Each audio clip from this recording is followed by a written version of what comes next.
to be pretty much in denial, and we've just got to talk about that. I ask my colleagues to consider this as they decide on how to vote on this important piece of legislation. I thank the chair and would yield the floor. Madam President. Senator from Louisiana. Thank you, Madam President. I've come to the floor this morning to talk about an issue that I've been speaking about for a couple of days now, and I most certainly can appreciate Senator from Alabama's frustration and the Senator from Iowa's frustration. The Senator from Alabama has been opposed to this bill from the beginning. He may have a different view, but I'm not sure any amendments would satisfy him. But of course, he has been debating in good faith, and that's the part of this process that needs to go on. Senator from Iowa, I think, has been trying to work very hard. He's spent so much time, both in the committee and here on the floor, trying to work out a bill that he's comfortable with. But sometimes that happens and sometimes it doesn't. But I think what really should happen, no matter what, Madam President, is that after all of the controversial issues are debated, that there should be a coming together of both sides at a certain time, recognizing that all time has expired, all probability of any serious negotiation on any bills or any amendments that have to be voted on is over. And just as friends and as partners and as leaders trying to move appropriately and maturely forward, we could come together at least with a short list of amendments that are completely uncontested and cleared on both sides.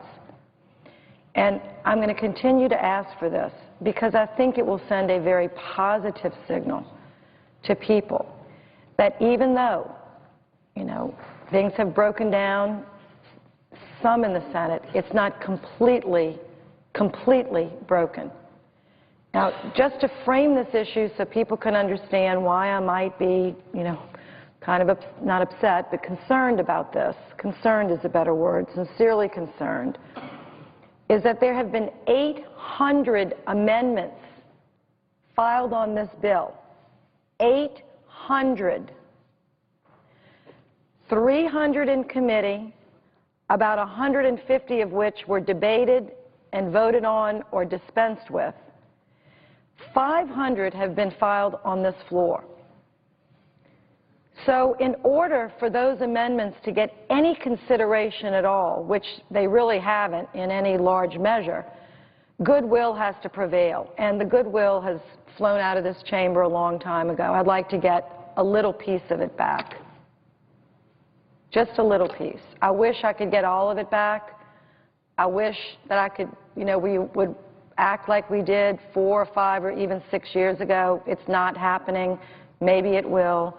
I'd like to begin to move in that direction by asking my colleagues for a small consideration today of a small group of amendments that, to our knowledge, have no opposition. And I'm going to read a few of those, and Senator Grassley and his staff have been working on this. Senator Leahy and his staff have been working on this.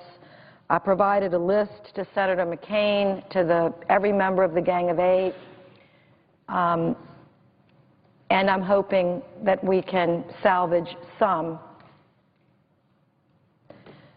effort here.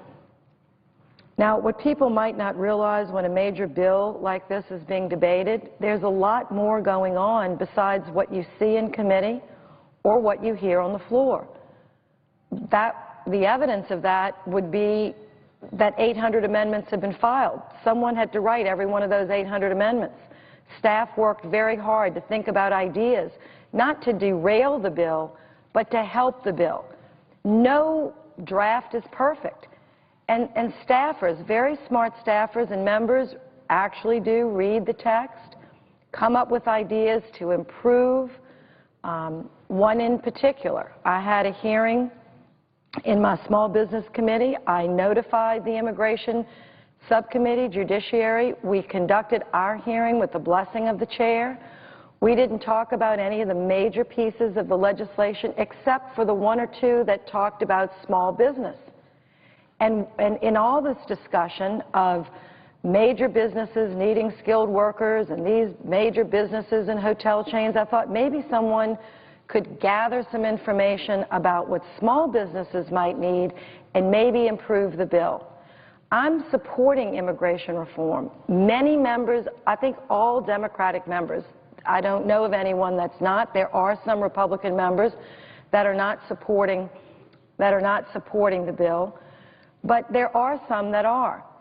So one amendment is requiring a mobile app to be developed so that a farmer, for instance, or a person in a rural area that had either wireless or a high-speed connection, particularly wireless connection, could just pull up E-Verify on their mobile app. They wouldn't have to drive 200 miles to, you know, like in your state, Madam President, in North Dakota or South Dakota or in Louisiana or Mississippi. We have areas that, you know, people are really working hard and they're not like right next door, you know, to an internet cafe. And so one idea we had was for a mobile app. That's what one of these amendments is. Wouldn't that be a big help? There's no one I know that's opposed to that. There's billions of dollars in this bill. Some of it most certainly could be spent helping small businesses access better E-Verify. There's another provision in this bill that Klobuchar, Landrieu, Coates, Blunt, Barrasso, and Enzi. Okay, this is as broad a coalition as you could not gather, but as broad a number that could reflect broad-based support. It's a small number, but Klobuchar is from Minnesota, Landrieu is from Louisiana, Coates is from Indiana, Blunt is Missouri, Barrasso is Wyoming, Enzi, and we're Republicans and Democrats. This amendment has been cleared, and I appreciate it by both sides, requires certificates of citizenship and other federal documents to reflect the name and date of birth determination made by state courts to help ensure that name and date birth changes for adopted children are reflected in federal records. Because a couple of hundred, you know, we adopt about 100,000 children in America every year. I think these parents should be given our best effort. These are parents who are adopting children domestically, keeping them off the streets, out of mental institutions, pouring their hearts and soul into helping raise children that others have either thrown away or given up. And yet, we make it difficult. So a few of us that work this issue a lot know how things need to be fixed. This is a bill that comes to the floor. We think, gosh, this bill is not big enough to command its own attention on the Senate floor. So we're going to prepare an amendment for when the immigration bill comes up, and we hope that the members will allow it to go through. Now, I am not going to give up on my members yet. I'm going to remain very optimistic and very hopeful that even senators that are opposed to this bill and have done everything they can to stop it, or people opposed to the original draft who have done everything they can to amend it, some of that has been successful, some of it has not been, but I am hoping at the end of the day, even those that have been making these great efforts will step back and understand and be respectful that other work should go on as well. And so this amendment is an example. There's another amendment that Senator Cochran and I have, Amendment 1383. It simply requires reports on the EB-5 visa program. The requirement for reports is not in this bill. It's a program that everyone here is familiar with, has many, many problems. The underlying bill fixes it, and I think to those of us supporting the bill, fixes it adequately. I'm not sure what the opponents think. But there's no reporting requirement to report back to the committee so that we can continue to monitor this program because it's been so off track in the past. Let's make sure we get it on track in the future. This is just standard Senate operations. But unfortunately, we're now at a place in time in the history of the Senate, there are no standard operating procedures anymore. And it's a sad day. There's another amendment that I understand has been completely cleared, Murray-Crapo, 1368. prohibits the use of restraint on pregnant women in DHS detention facilities during labor and childbirth except in extraordinary circumstances. Now, please, during childbirth or labor, the amendment simply would say you cannot shackle women during childbirth and labor. Is anyone on the Senate floor opposed to this? If so, please make yourself known.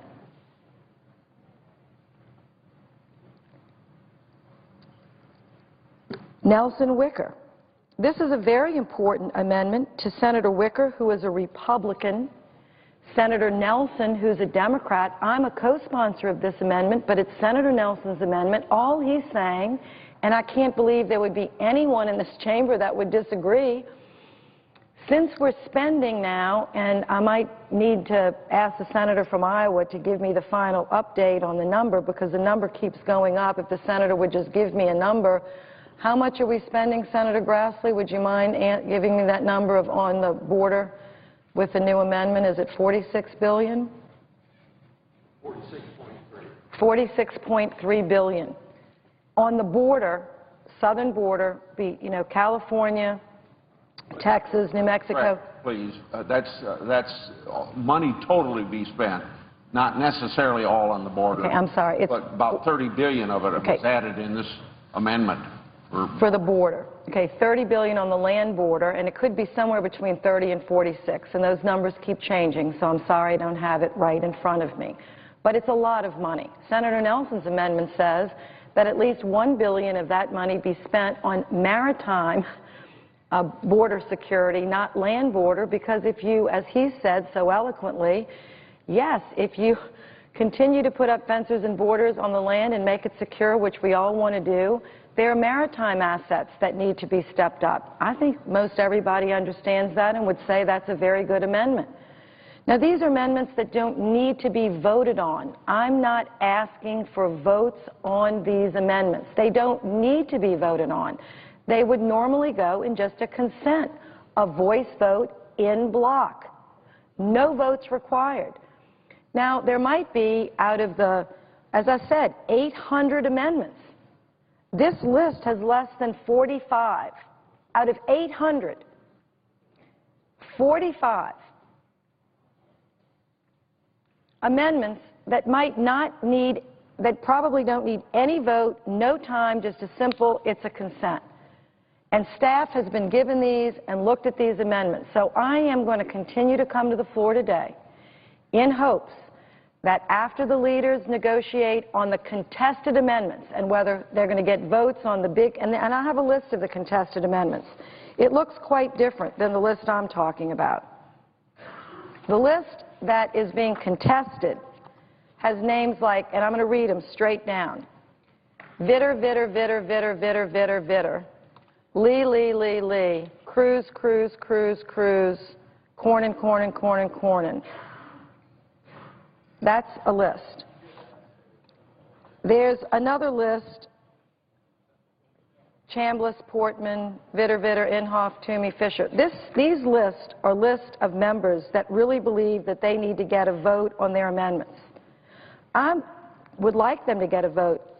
I'm not opposed to them getting a vote. What I am opposed to is this list, which is not one senator, it's numbers of senators who have worked very hard to get bipartisan support for amendments that improve the underlying bill, which is going to pass. The bill is going to pass. It's either going to pass with 69 votes or 72 votes or 74 votes. There's no way this bill is not going to pass the Senate. It is clear it's going to pass. People don't like that it's going to pass, but it is going to pass. So before it passes, I'm asking with all of my heart for consideration of amendments that have been brought with Democrats and Republicans working in good faith to make the bill better and to solve problems for our constituents that, you know, they're not trying, our constituents are not trying to negotiate on the number of Border Patrol. The Gang of Eight did that, whether we're going to have 40,000 or 80,000. My constituents want help for their kids they adopted. some of these amendments want to get help for Holocaust survivors. There are only a few of them left in the world. We'd like to give some attention to them, so maybe since they spent 6 years or 7 years or 4 years in a prison camp, they might be able to die in peace. And I'd like order on the floor. Order, please. Senate will be in order.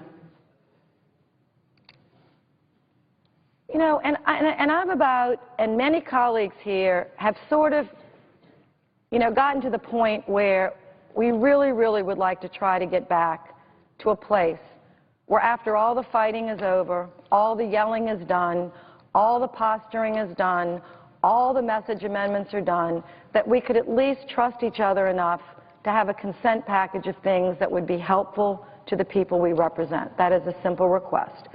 I'm going to yield the floor. Others want to speak, but I will come back and ask again when we have this list more clear for unanimous consent for these amendments. I will not do that now. Senator from Iowa. I yield 10 minutes to the senator. Just a minute. I yield 10 minutes to the senator from Texas. So the rest of my time, I want to give an update, not only for Senator Landrieu, but for all the senators. First of all, 10 days ago, we started out with 27 amendments that were non-controversial, or supposedly non-controversial. Obviously, they all weren't non-controversial. That grew to 44 or 45, and I think we're back at 35 now on that list.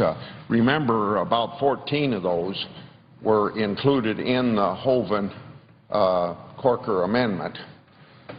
They were included in that for sweeteners, so, you know, buy people off to get their votes on final passage. So 14 are there, probably going to be passed when we vote on final passage. Last night, my staff cleared 12 amendments, and that does not count several Republican amendments that were added to the list. We're making progress. Some are non-controversial, but others are not. One that the senator from Louisiana mentioned that appeared to her to be non-controversial. We've suggested some technical changes to make it more definitive, and if that's done, we can probably accept that. Also, you got to remember, on this list were amendments under the jurisdiction of other committees, not under the jurisdiction of the Judiciary Committee. So since they were rejected for that reason, and some of the amendments are technical, but some are more complicated, and I'll give my assurance to all my colleagues that we'll continue to work on this list. I yield the floor. Reserve the balance of whatever time's left when he's done. Would the senator from Texas just yield for 30 seconds, and then I'll be gone? I thank the senator. I'm glad to yield if it doesn't come out of my 10 minutes. It can come out Without of the objection. majority time. I thank the senator. I thank Senator Grassley so much, the senator from Iowa, for those comments, and I'll continue to work with him in good faith on this list. And I realize that not all of these amendments are under the jurisdiction of judiciary. So that's why we have been working with leaders of other committees that have jurisdiction over these amendments to help get them passed. And I appreciate his work, and we'll continue to move forward. Thank you. Senator from Texas. On the non-controversial ones. Madam President, we've been on this bill about 2.5 weeks now, and we find ourselves in a very strange position where we've had votes on 10 amendments, and now senators are talking about clearing another 45 amendments here 2 days before the majority leader has basically set a deadline and said we're going to be through with this bill one way or the other. This strikes me as a strange way to do business, but here we are. I've always believed that even though you want something, and in this case, I believe virtually every senator in this chamber wants an immigration bill, that you can want something so bad, you can be so desperate that you'll get a bad deal. And here, I think we're beginning to see some elements in this bill, which I want to talk about briefly, that I think ought to give all of us pause and wonder whether this is the way we should be doing business. One of the things my constituents in Texas found so infuriating about the process of passing the Affordable Care Act, all 2,700 pages long, was the way that there were backroom deals and various special interest boondoggles that helped garner the 60 votes necessary to pass Obamacare back in 2010.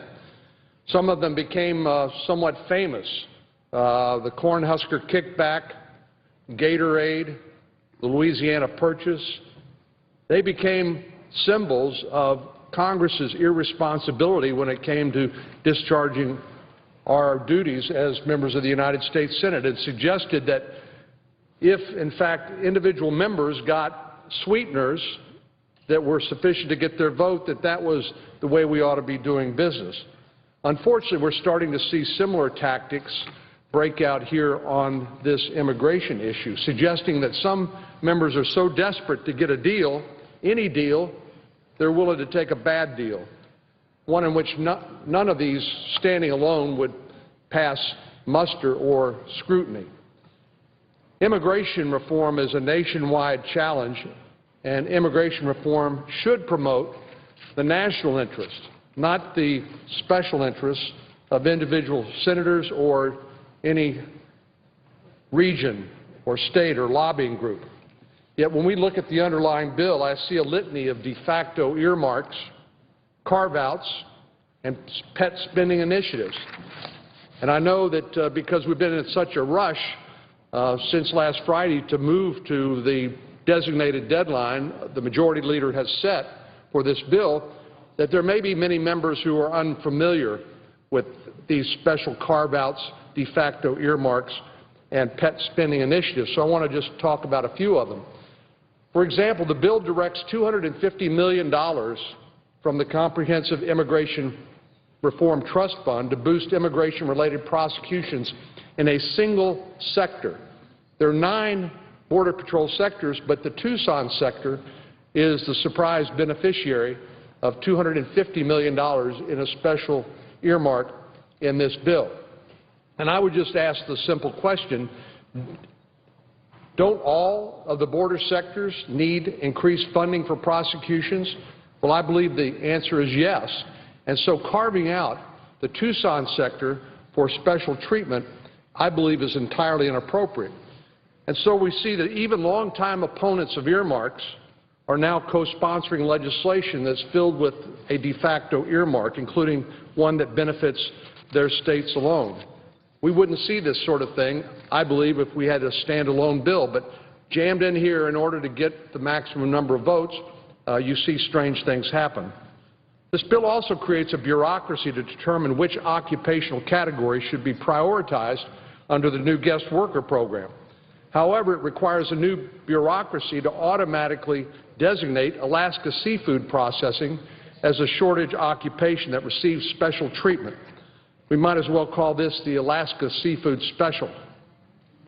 I'll mention just one more boondoggle, and that's the Jobs for Youth PET program, which authorizes $1.5 billion to expand an Obama stimulus program that could conceivably be used to give free cars, motorcycles, scooters, and other vehicles to young people who participate.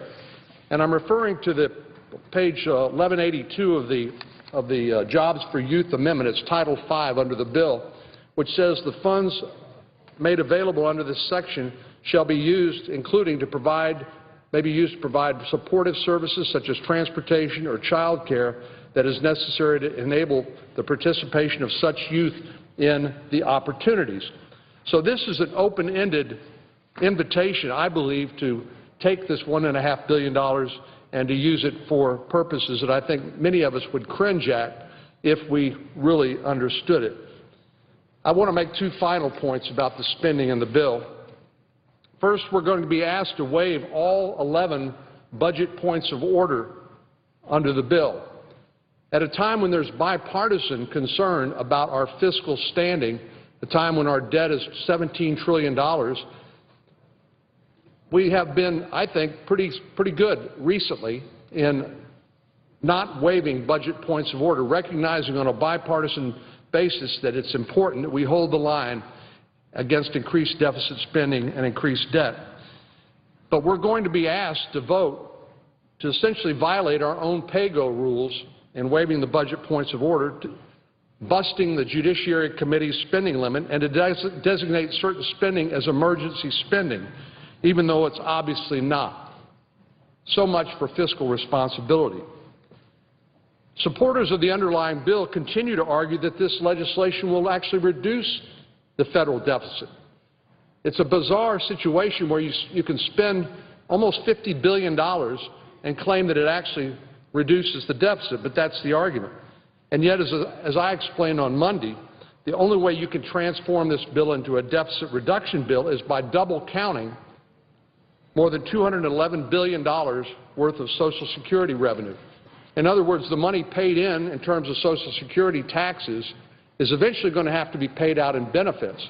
And you can't say you'll pay it out in benefits and then you'll also use that surplus to fund the underlying bill, because that's double counting.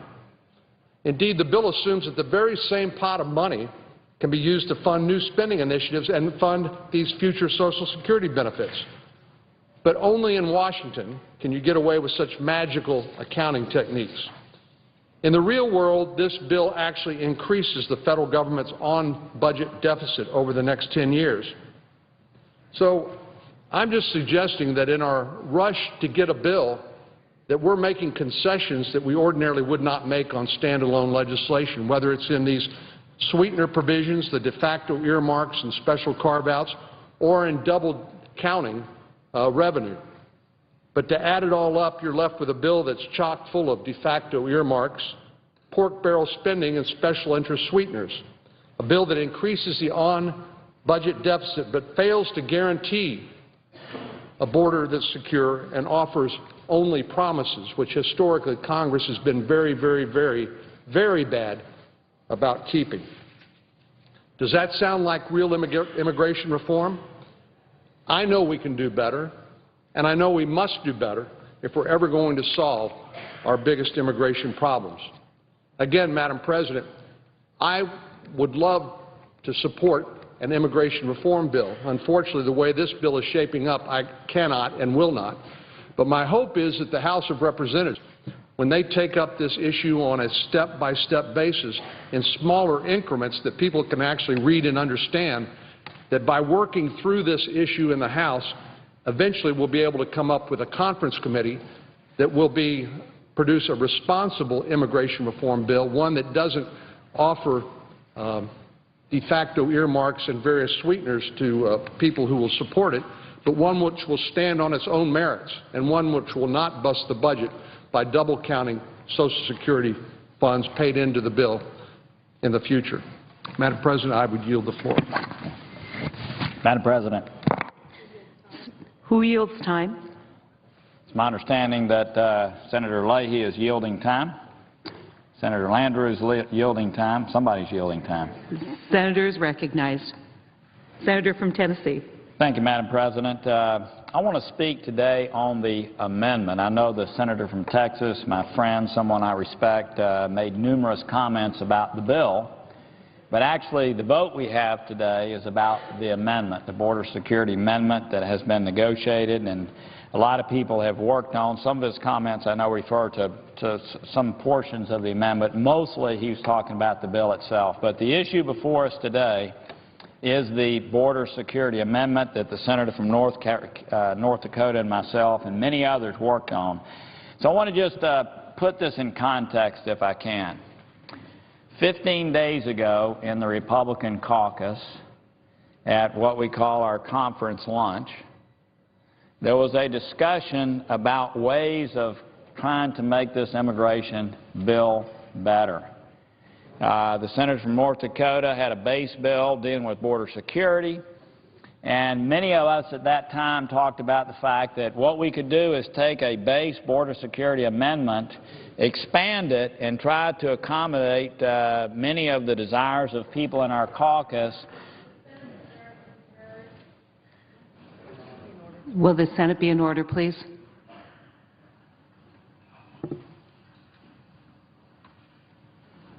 Senator from So Tennessee. 15 days ago, we began working on a border security amendment that had some other provisions in it that many senators here in this body wanted to see happen. Last 2 Fridays ago, we actually had about 12 offices come together for a meeting to talk about many of those attributes that they felt would make this bill better.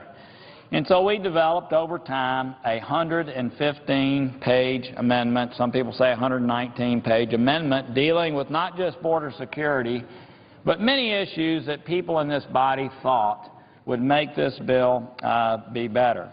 There's been some dispute about the size of this amendment, and I know we've had some people down here, and it's unfortunate that sometimes people will come to the Senate floor and say things that are a little over the top in order to make a point. But I will note that today some of my friends on my side of the aisle received multiple Pinocchios, if you will, from a very well-respected publication, because the fact is the amendment is, as we have said. Now, because of the rules of construction in the Senate, when you add a 119 or 115-page amendment to an 1,100-page bill and you intersperse the amendment throughout it, no doubt you come up with a 1,200-page bill, if you will. But the fact is, 1,100 of those pages we've had since April. They've been through committee. People offered amendments. So let me just say, I think the amendment size issue has been totally rebutted. And I would say the senator from North Dakota and myself have certainly carried the day on that issue. I think it's a fact now. We understand the size. We know that this amendment has some other things in it other than border security. And that was part of the process in getting to a place where we enhanced the bill. Now, some people are talking about the cost, and my friend from Texas was just talking. If you noticed, and it's very important around here to listen, he talked about off-budget or on-budget cost. First of all, everybody in this body knows that the problem we have in America today is the off-budget items, that our entitlement programs are what are driving the huge deficits that we have in this nation. And so it's the entitlement issues that most people who focus on deficit reduction are focused on, because we've done so much already on what we call the discretionary side, which is the on-budget piece. CBO has scored this bill, and basically they have said, not basically, they have said that if this bill were to pass, when you take into account the entitlements and you take into account the discretionary spending, which is what's called on budget, we will reduce the deficit by $197 billion. And one of the main reasons that's the case is when immigrants move into what's called the temporary status, they pay in for 10 years. And one of the toughest provisions of this bill is they cannot receive any benefits for 10 years. Now, think about that. So we have this huge amount of money that's going to be coming into the Social Security program and coming into the Medicare program, which candidly helps people in this nation because it makes those programs more solvent. So you have to listen to the words here. So let's think about it. When people talk about the cost of this border security amendment, yes, it costs $46 billion to implement these items, which, by the way, almost every Republican has championed for years, all the items that are in this border surge, if you will, but it costs $46 billion. Now, I'm going to just tell you, I've been here 6.5 years. I would put my credentials on focusing on deficit issues with anybody in this body. I have never had an opportunity to vote for a bill that cost $46 billion over a 10-year period, but generated $197 billion into the Treasury without raising anybody's taxes, and I might add, also generating economic growth for our country. So I just wanted to debunk that. This is a tremendous opportunity for us to actually reduce our deficit while at the same time securing our border. Now, people are talking about process, and I'm coming to the end here. It's interesting to me. The very people, I hate to say it, on my side of the aisle that have been raising Cain, if you will, about the fact that there aren't enough amendments are the very people that are objecting to amendments being heard. Look, this is the old game that's played around here, you know. Well, we think we ought to have 35 amendments. We think we ought to have, but you know, somebody on my side is objecting. Most people in the country don't understand that in the United States Senate, we have something called unanimous consent. And if one senator disagrees, it cannot happen. One senator. So we've had this situation going back and forth where we've tried to have amendments. I agree, let's have amendments. There's one amendment in particular I wish we could vote on and pass. I'd love to see it. But guess what? I just want everybody to know the very people that are saying they want to have more amendments are objecting to more amendments. So just understand what's happening here on the Senate floor. So there'll be some people who will say, well, I'm going to vote against this because of the process. I just want America to understand what's happening in this body right now. As a matter of fact, I don't know if it's true or not, but my understanding was the other side was actually going to agree to 35 amendments. And people heard, well, my gosh, they might accept 35 amendments. Go down there and file more amendments because we're afraid they're actually going to agree to what it is we're asking for. So we'll see. Let me close with this. Nobody in this body can say that the amendment that we're voting on today does not do anything someone can imagine relative to border security. My good friend from Texas spent a lot of time drafting a border security bill that had 5,000 Border Patrol agents. This one has 20,000. 20,000 Border Patrol agents. 20,000 Border Patrol agents. It doubles the number of Border Patrol on our southern border. We are adding $4.5 billion worth of technology that the Chief of Border Control has been trying to get for years, bought and paid for in this bill. We are adding an entry-exit visa program that has to be fully in place. We're adding E-Verify for every employer in the country, and we're adding 350 miles of fencing. Now, people are saying, well, we don't know if this will ever happen, but you should read the triggers. If it doesn't happen, nobody gets a green card, okay? And every American can see whether this has happened. So then people are saying, well, but on the fencing piece, nobody, by the way, debates the 20,000 Border Patrol. Nobody debates E-Verify. Nobody debates entry-exit. Nobody debates the $4.5 billion in technology. But then people are saying, well, wait a minute, on the fencing piece, though, the Homeland Security Secretary can decide where it goes. Well, my friends in good government, and I happen to be with one of those, yes, it does say that she can decide in Section 5 of the bill which places work best. We know that people from Texas don't even want a fence. People in Arizona would like to have a fence, but it still says under the triggers. And people are trying to malign and trying to fool people all out across America because they know what's getting ready to happen. The fact is, without the 350 miles ironclad in place, there is no green card. So all 5 provisions have to be in place, and I know that people, when they try to spin things and they get on television, they try to say these things that confuse America. What I would say to America, read the bill. I think you'd be proud of border security, which brings me to a close here today. Here's what I want to say.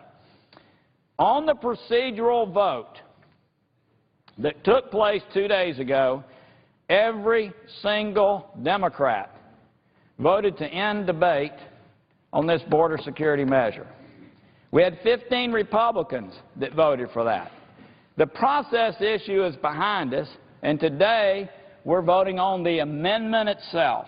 I don't know how any Republican could look a TV camera or a constituent in the eye and not say that this amendment strengthens, surges on the border and makes our border more secure. So if for some reason Republicans come to the floor today, a majority of Republicans, and they vote against this border security amendment, What really is going to happen is the Democrats are going to own the border security issue. And basically Republicans, whose constituents I think in some cases care more about this issue than many people on the other side, they will be giving up this issue. I don't know how any Republican could go back home and say to their constituents, I voted against adding Border Patrol agents, and I voted against adding a fence on the southern border, and I voted against an E-Verify system, and I voted against an exit-entry visa program, and I voted against the technology our Border Patrol wants. I voted against it because I didn't like the process. I voted against it because this bill's been before us now for over 2 months, and I had a chance to make amendments in judiciary, and I had a chance to make amendments on the floor, but candidly, I didn't really want that to happen, so I kept that from occurring. So I would ask my friends, please, today is about an amendment to a bill that makes it stronger. You may not like every provision, but you cannot look folks in the eye back home and say that this isn't something that those who care about border security would know surges the border, makes this country safer, and I would say makes this bill a much stronger bill. So with that, Madam President, I yield the floor. I hope my good friend and great partner from the state of North Dakota will make some comments, and I want to thank Senator Leahy from Vermont for his generosity of time this morning. Madam President, just before I yield, and I will, I have 4 unanimous consent requests for committees to meet during today's session of the Senate. Have the approval of the majority and minority leaders, I ask unanimous consent the request be agreed to and that it be printed in the record. Without objection. And Madam President, I would yield to the distinguished senator from North Dakota 10 minutes, but ask consent the last 5 minutes be reserved to the senator from Vermont.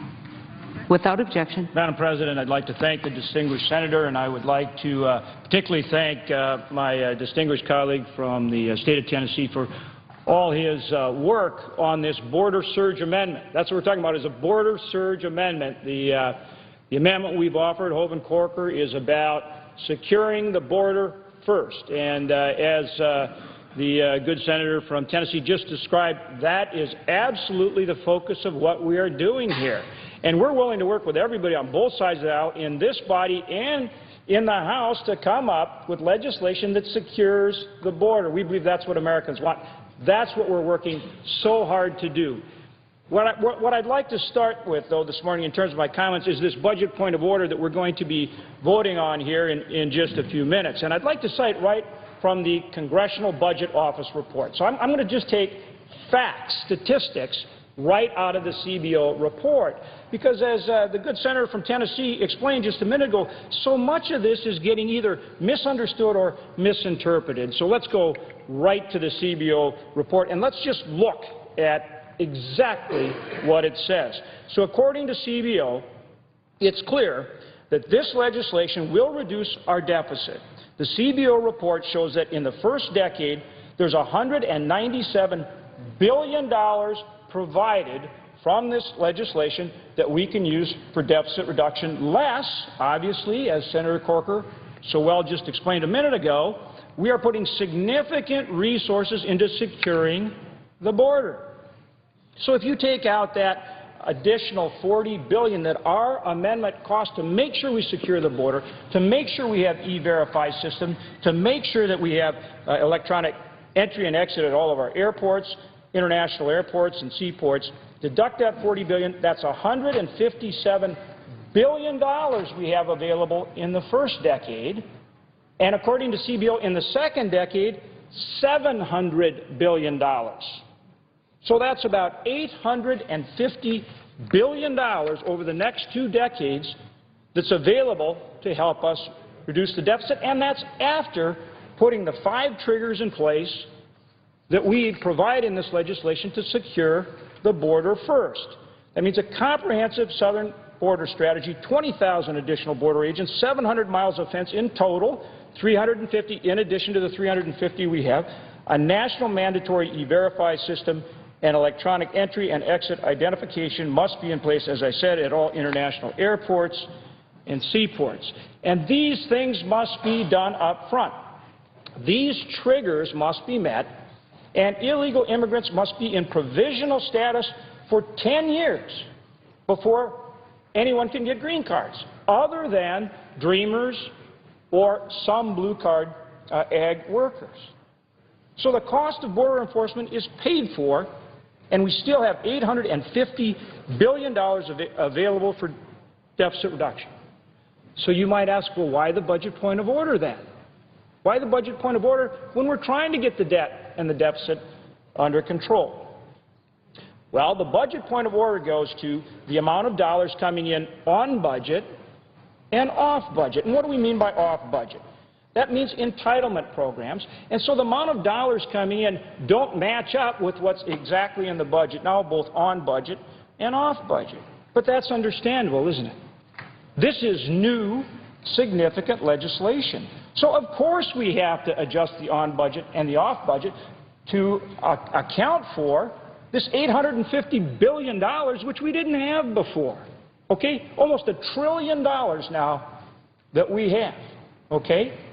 And so of course we have to make some adjustments. So the real question here, the real question on this budget point of order is, would you rather have $850 billion available to reduce the deficit, or would you rather not have it?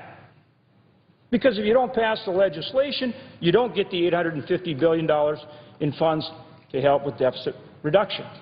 That's, if you will, kind of the bottom line here, isn't it? Now it's time. Now it's true, like I say, we have to adjust our budget categories, but overall, CBO scoring, after paying for an incredible amount of additional resources to secure the border first, $850 billion over the next 2 decades.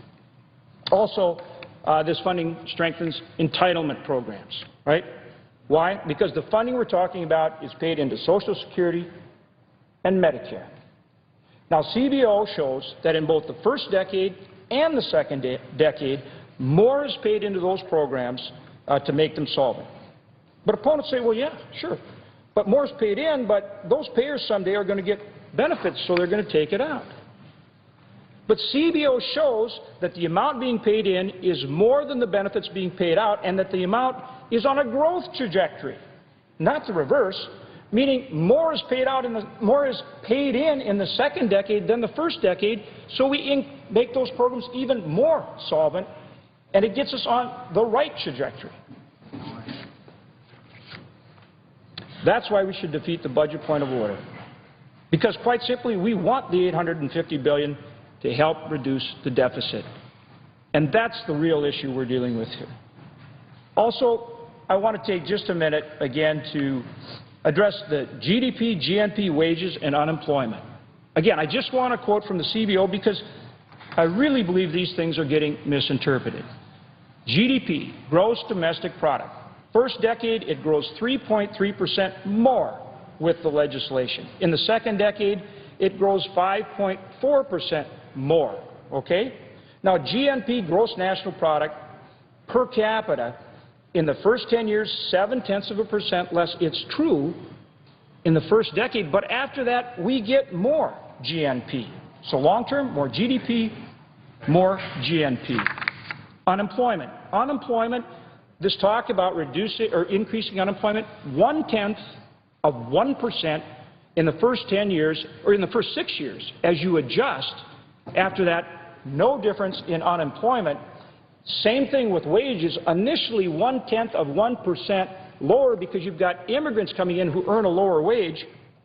But over time, in the second 10 years, wages go up. Okay, what's my point here?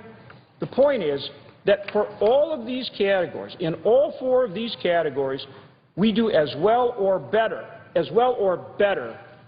over the long run. And isn't that what we want? So I'll summarize. Let me summarize. The first order of business for immigration reform is to secure the border. Americans want immigration reform. Of that, there's no doubt, but they want us to get it right, and that means securing the border first. Our amendment, as the senator from Tennessee said, is 119 new pages, not 1,200. 1,100 is in the base bill that's been out here since May.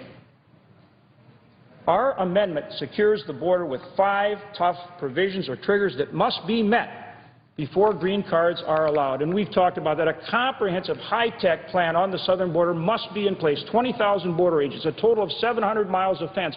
Things that our colleagues on our side of the aisle have been asking for are here. National mandatory E-Verify system, electronic entry and exit at international airports and seaports. That is about securing the border first. That is what this amendment is about. It is objective and it is verifiable. That's what the technology on the border, $4.5 billion in technology, sensors, radars, drones, helicopters, planes, that's what it's all about. So we know that we have the border secured. So we ask our colleagues on both sides of the aisle to join with us. Let's rise up. Let's meet this challenge for the American people, and let's address border security. That's what this legislation does. Madam President, I yield the floor.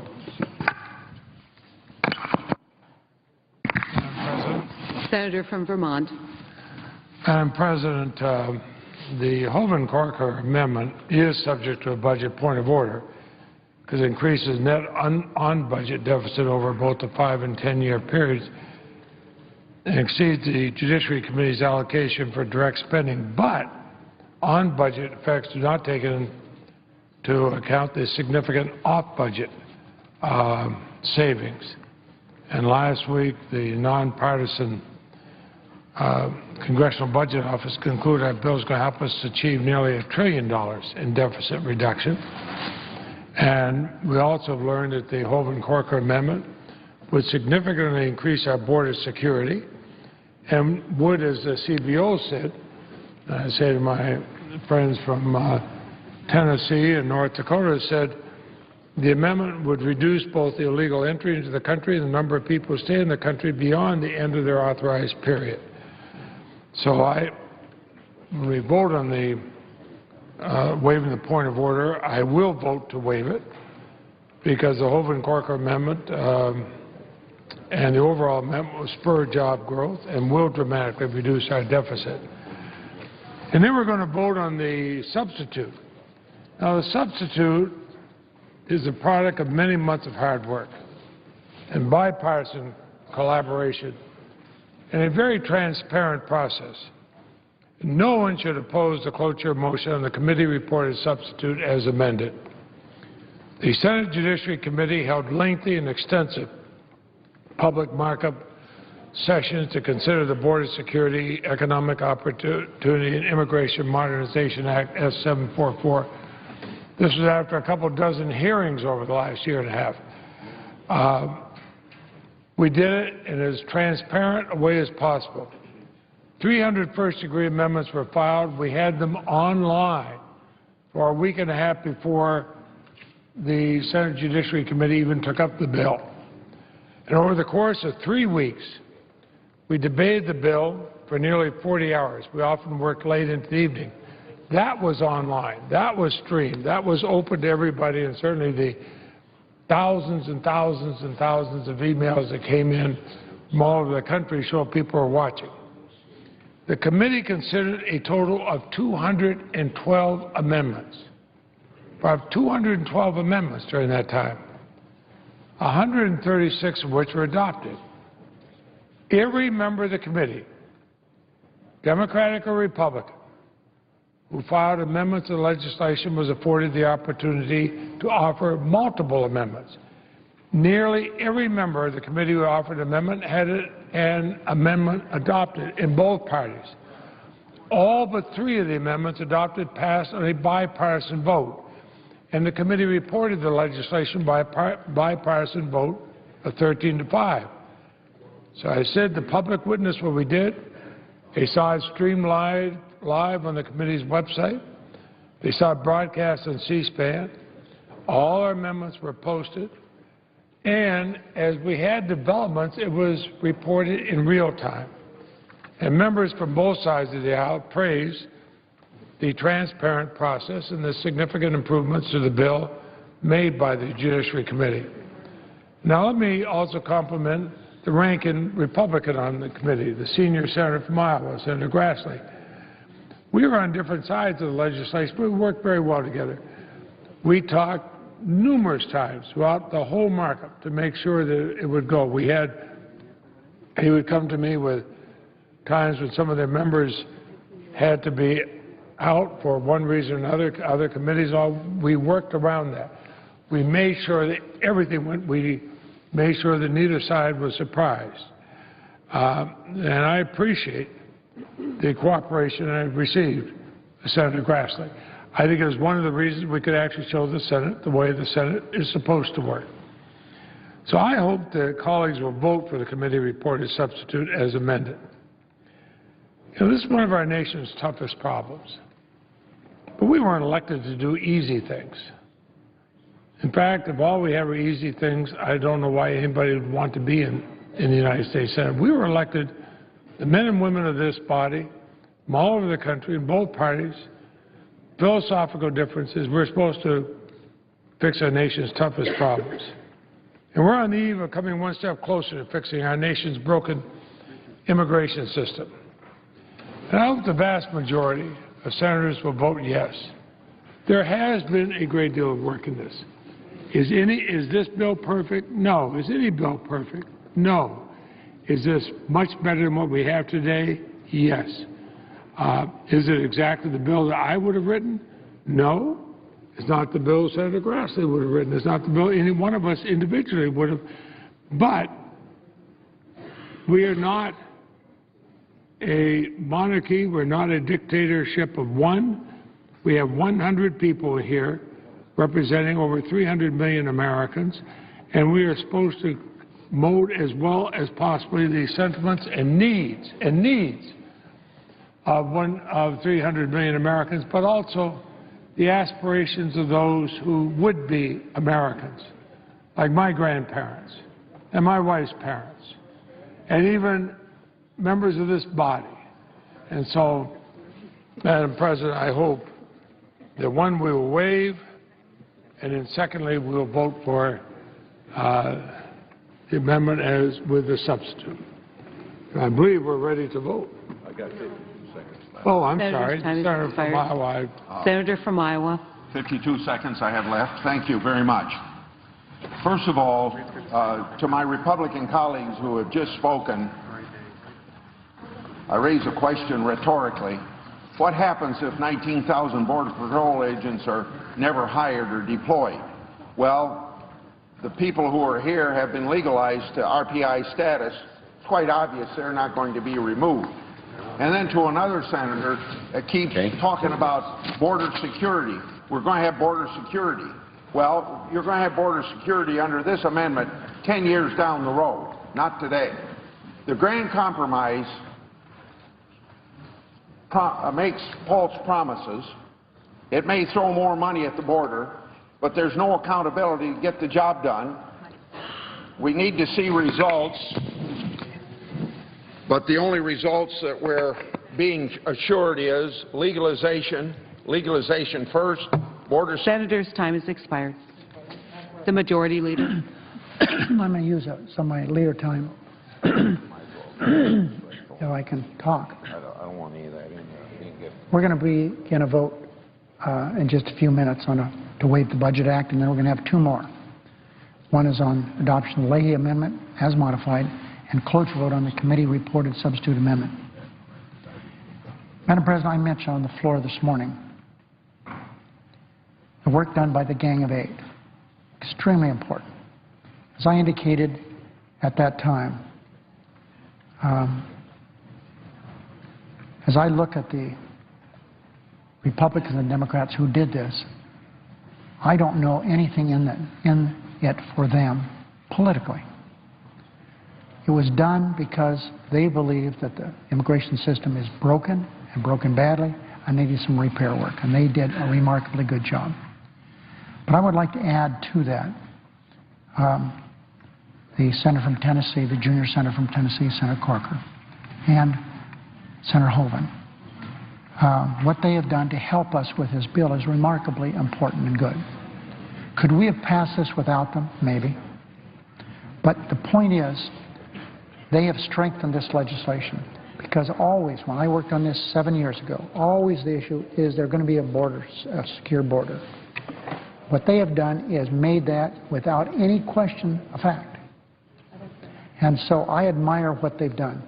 Again, not for any political benefit, because as I look, I doubt they'll get any from this. But they will get the benefit of doing what they believed was right for our country. And I appreciate that. And history will indicate that I'm right. Maybe in the short term, may not be. But history will indicate, when the books are written, that these two good men allowed us to do something that was important for our country. What if we didn't fix this broken immigration system today, in 2013, this week? What would the future be for this country? Number one, as we've said, the security of this nation would be really not as good as it would be had we passed this bill. And secondly, the economic security of this country would be not nearly as good as it will be if we pass this bill. $1 trillion debt will be reduced in this country. So I admire all 6 of these senators for the good work they've done for the country. I know we've been working for the last couple of weeks and very intensely for the last couple of days to come up with a list of amendments. I've got people on my side of the aisle that are very, very interested in having a vote on their amendment. And I know that I've even had a number of Republican colleagues come to me and say, you got to do something to allow us to have some amendments. Now, we've tried very hard to do that, Mr. President. But I have to say honestly, I'm not really happy what's taken place since I left here last night and got here this morning, because we're going backwards, not frontwards. And so I hope that we get these 3 votes out of the way. People will agree, let's do the possible. There's a way we can come up with some amendments here. And so I understand both sides want their amendments heard, and I voted on. It's important to them. It's important to them. It should be important to us.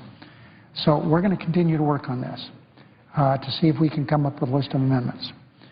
I would be remiss if I didn't mention, together with the 10 senators I've already talked about, the chairman of the committee.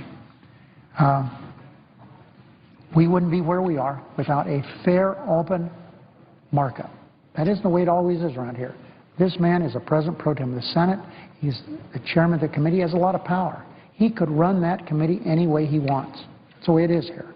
And he did. He ran it the way that it should be run. And I admire and appreciate the work that he's done. So let's get these votes out of the way, see if we can come up with a list of amendments, and have a list of amendments that is something we can work on. And each side's going to have to give a little on this. So I ask unanimous consent the second and third votes in this list of amendments be 10 minutes in duration, and that there be 2 minutes to debate, equally divided between the 2 votes. Is there objection? Without objection.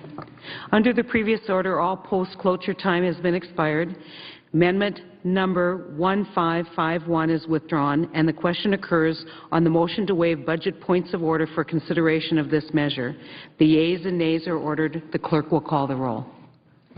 Mr. Alexander, Ms. Ayotte, Ms. Baldwin, Mr. Barrasso, Mr. Baucus, Mr. Begich, Mr. Bennett, Mr. Blumenthal, Mr. Blunt, Mr. Bozeman, Mrs. Boxer, Mr. Brown, Mr. Burr, Ms. Cantwell, Mr. Cardin, Mr. Carper, Mr. Casey, Mr. Chambliss, Mr. Chiesa, Mr. Coates, Mr. Coburn, Mr. Cochran, Ms. Collins, Mr. Coons, Mr. Corker.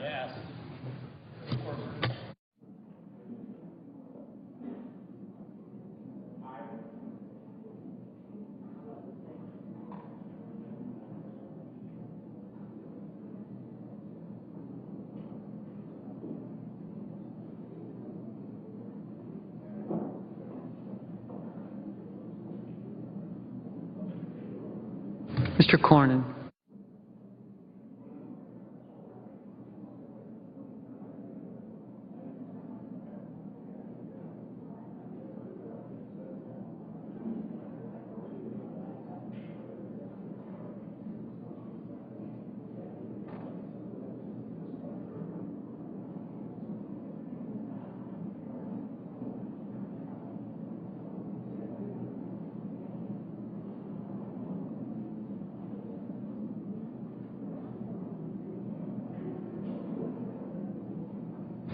Mr. Cowan.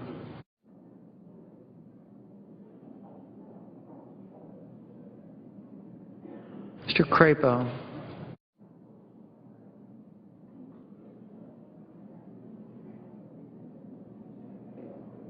Mr. Cruz.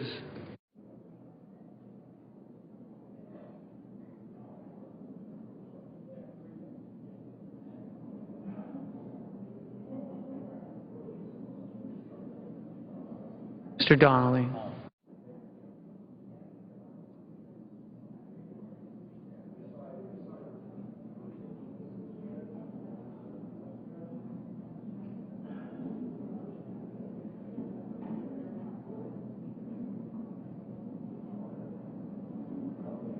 Mr. Durbin.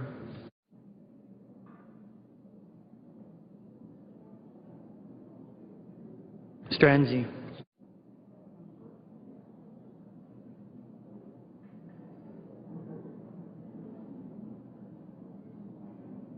Mrs. Feinstein.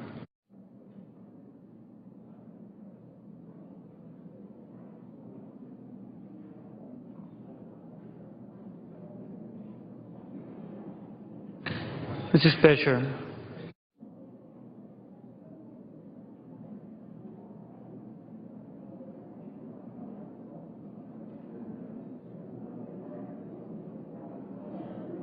Mr. Flake.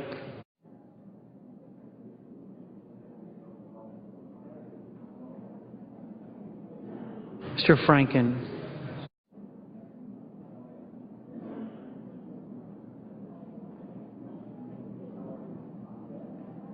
Mrs. Gillibrand.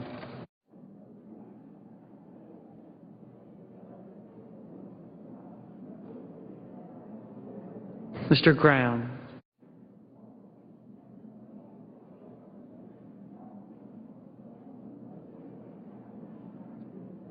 Mr. Grassley.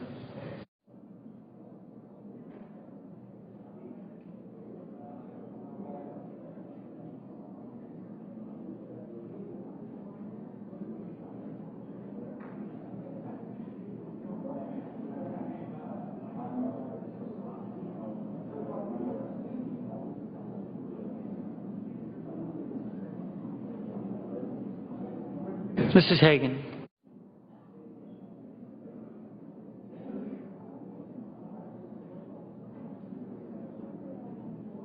Mr. Harkin.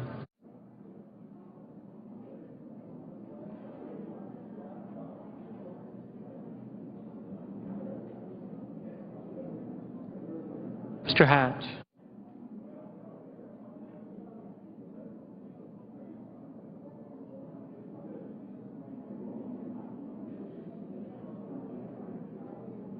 Mr. Heinrich.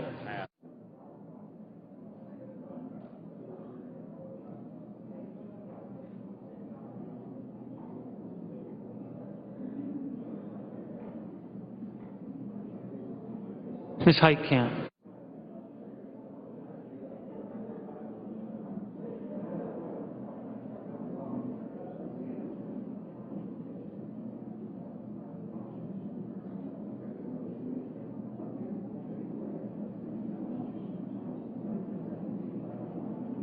Mr. Heller.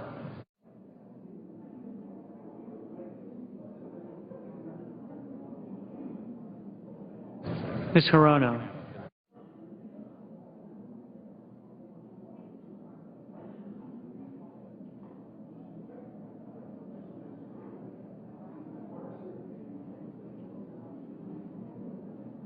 Mr. Hogan.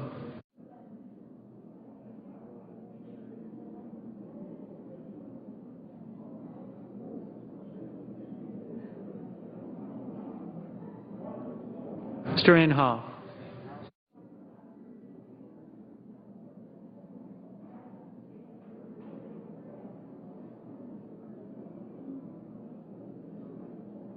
Mr. Isaacson.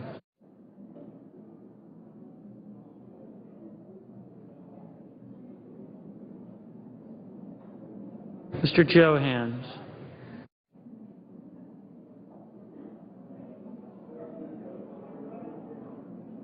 Mr. Johnson of Wisconsin.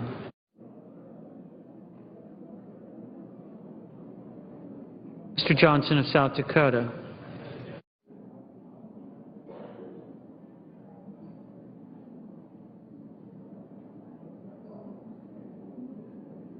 Mr. Kane.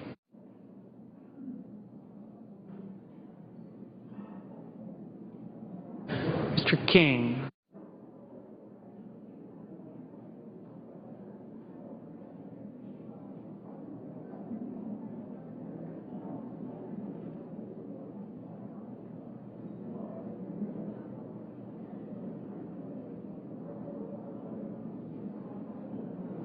Mr. Kirk.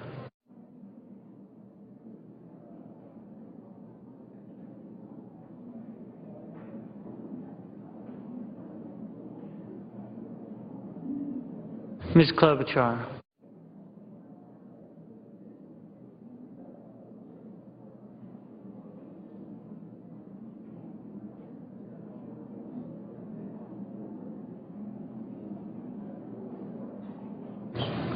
Ms. Landrieu.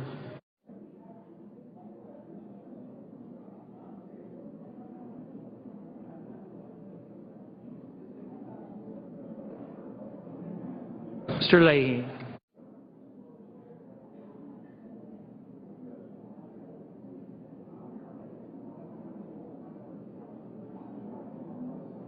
Mr. Lee.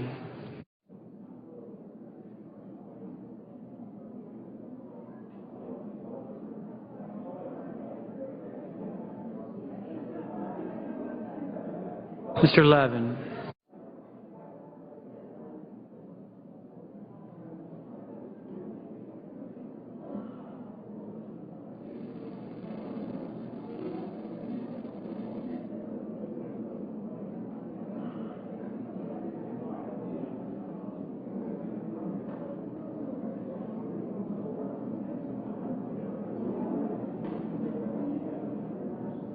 Mr. Manchin.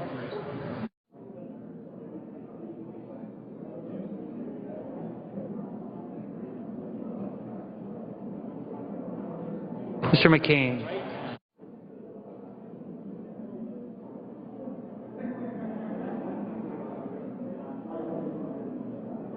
Mrs. McCaskill.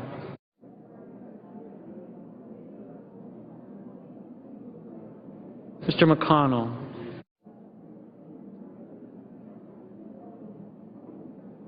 Mr. Menendez.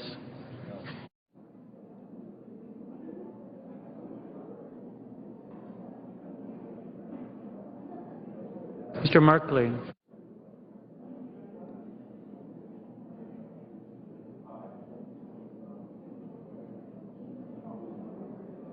Ms. Mikulski.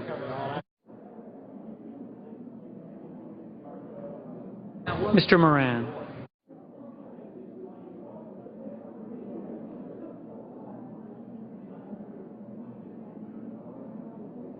Ms. Murkowski.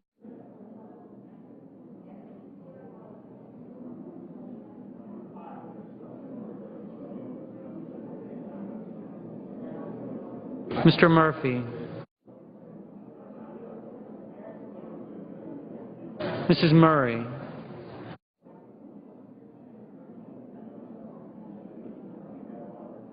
Mr. Nelson.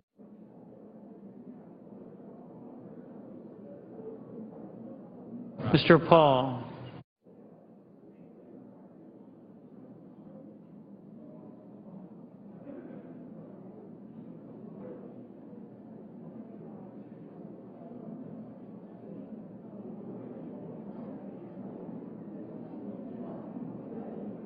Mr. Portman.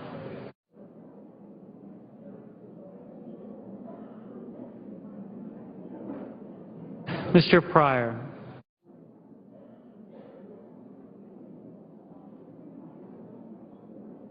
Mr. Reed of Rhode Island.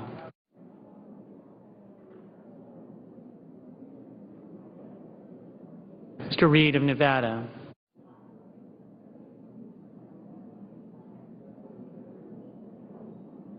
Mr. Risch.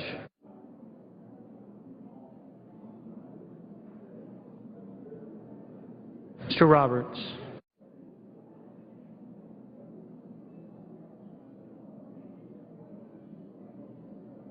Mr. Rockefeller.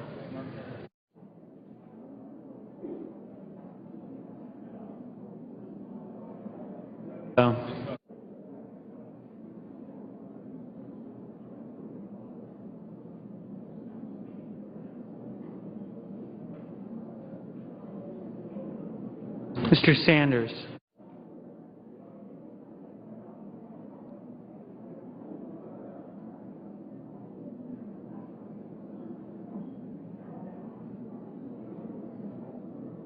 Mr. Schatz.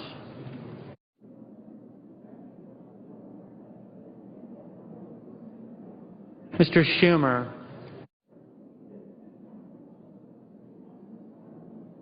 Mr. Scott.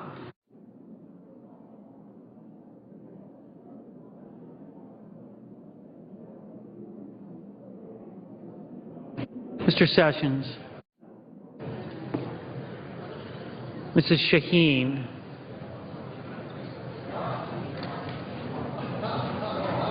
Mr. Shelby.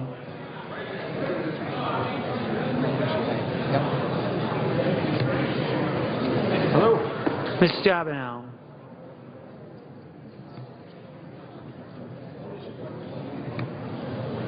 Mr. Tester. Mr. Thune.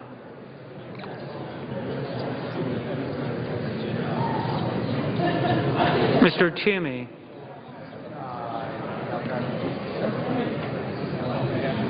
Mr. Udall of Colorado. Mr. Udall of New Mexico. Mr. Vitter.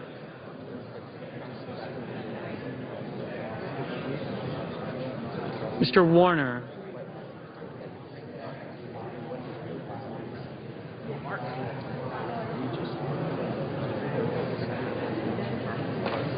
Ms. Warren.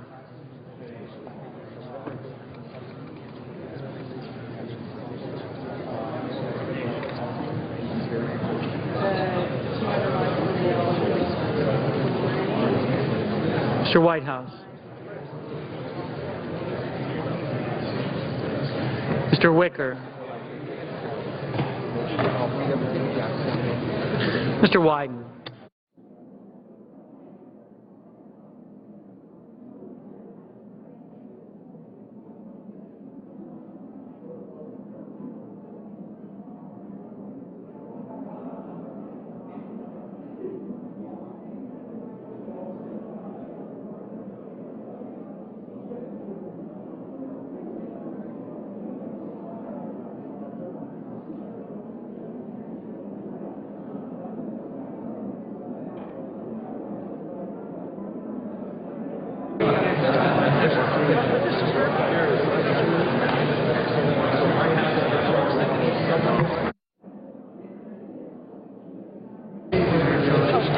Senators voting in the affirmative: Baldwin, Bennett, Blumenthal, Boxer, Brown, Casey, Chiesa, Coons, Corker, Cowan, Donnelly, Franken, Graham, Hagan, Heitkamp, Hirono, Hoeven, Johnson of South Dakota, Kane, Kirk, Klobuchar, Landrieu, Leahy, Manchin, McCain, Merkley, Nelson, Pryor, Reed of Rhode Island, Reed of Nevada, Rockefeller, Rubio, Schatz, Schumer, Stabenow, Tester, Udall of New Mexico, Wyden.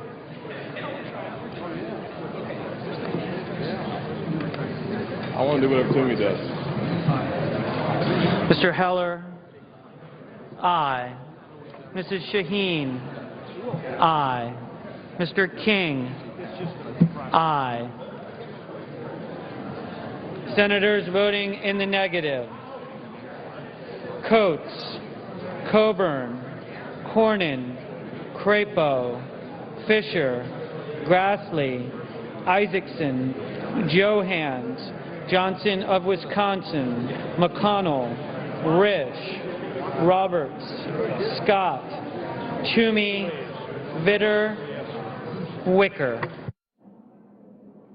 Ms. Collins, aye. Mr. Baucus, aye. Mr. Inhofe, no. Mr. Thune, no. Mr. Udall of Colorado, aye. Mr. Cochran, no.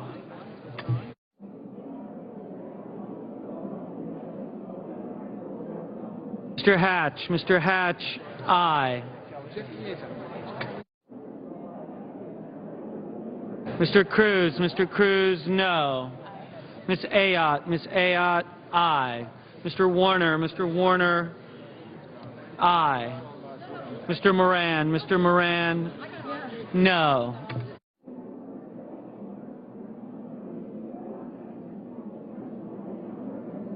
Mr. Shelby, no. Mr. Paul, no. Mr. Burr, no.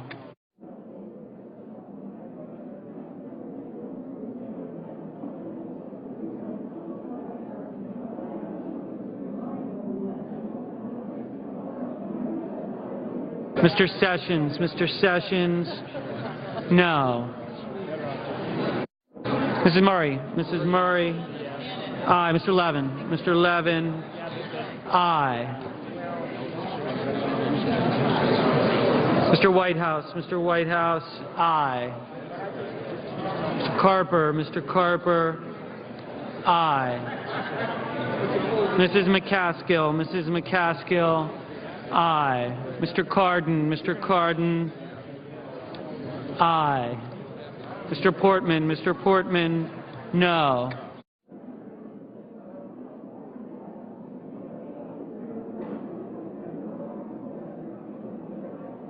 Mrs. Gillibrand, aye.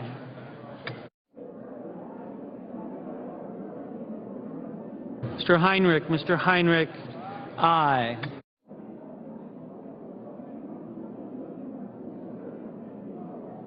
Ms. Mikulski,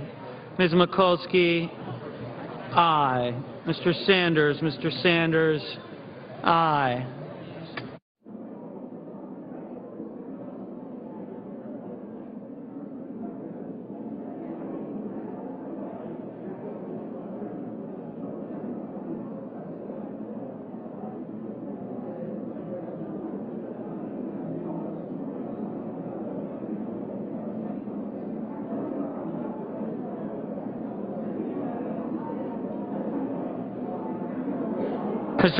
Mr. Flake, aye. Mr. Alexander, aye.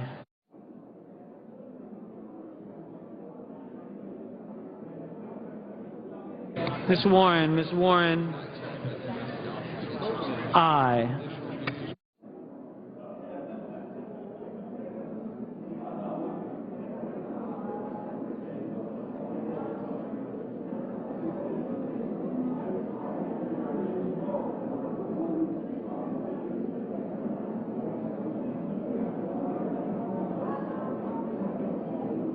Mr. Menendez, aye. Mr. Barrasso, no.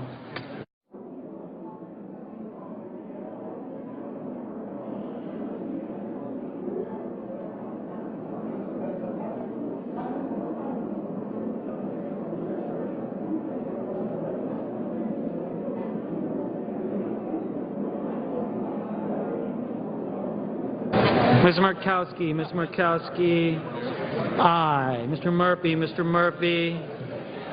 aye. Ms. Cantwell, aye.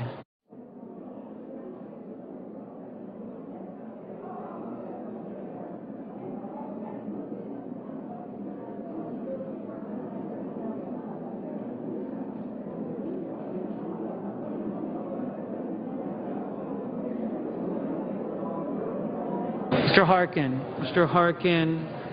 aye. Mr. Enzi, Mr. Enzi. No. Mr. Bozeman, Mr. Bozeman. No.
Mr. Durbin, Mr. Durbin.